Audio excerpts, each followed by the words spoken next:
જય શ્રી કૃષ્ણ. હર હર મહાદેવ. કેમ છો મિત્રો? બધા મજામાં? હું તમારો ફ્રેન્ડ ડૉક્ટર નીરવ રાવલ. વાત જ નહીં, સીધી દવાનું નામ કુટજ ધન્વંતી.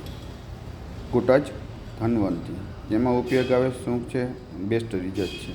કુટજ ધન્વંતીનો 1 મહિનાનો સરખો કોર્સ કરવા આવે તો પેટના રોગ, શરીર, પેટ ફૂલેલ હોય એમાં જોરદાર રિઝલ્ટ છે. તો કુટજ ધન્વંતરી કેમાં યુઝ કરી શકીએ આપણે, કે કેમાં ઉપયોગ લઈ શકાય છે?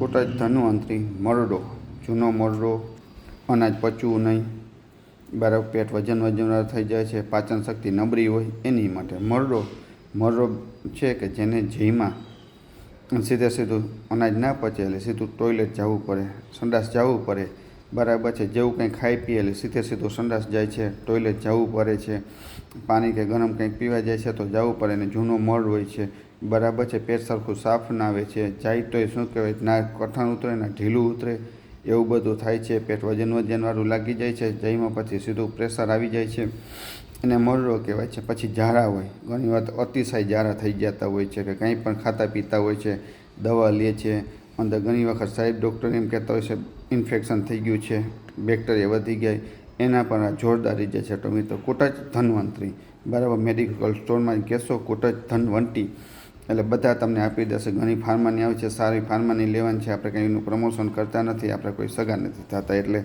તમને કોઈ પણ સારી કંપની છે, બરાબર છે, એની લઈ શકો છો. ઝંડુ, ડાબર, સાંડુ, બેદનાથ, હિમાલય, જેની તમને સારી લાગે, છૂટક કોઈ એવો વેદ હોય એની પાસે પણ લઈ શકો છો, જો સારી રીતે બનાવી શકતા હોય તો. પણ સારી ફાર્મસીની લેવી જેનાથી રિઝલ્ટ. હવે એનો ડોઝ છે એક ગોળી 3 ટાઈમ, અને મોટા હોય અને વધારે તકલીફ હોય મરડાની તો 2 ગોળી સવાર સાંજ લઈ શકે છે, ગરમ પાણી સાથે, બરાબર છે. ગરમ પાણી ના વ્યવસ્થા થાય તો ઠંડા પાણી સાથે પણ લઈ શકે છે, જઈમાંના પહેલાં, બરાબર છે. 15-20 મિનિટ કુટજ ધન્વંતરી, બરાબર. અને 1 મહિનાનો કોર્સ કરવાથી જૂનો મરડો, પેટને લગતા કોઈ પણ હોય, આતેડાનું ઇન્ફેક્શન બધું સાફ થઈ જશે મિત્રો.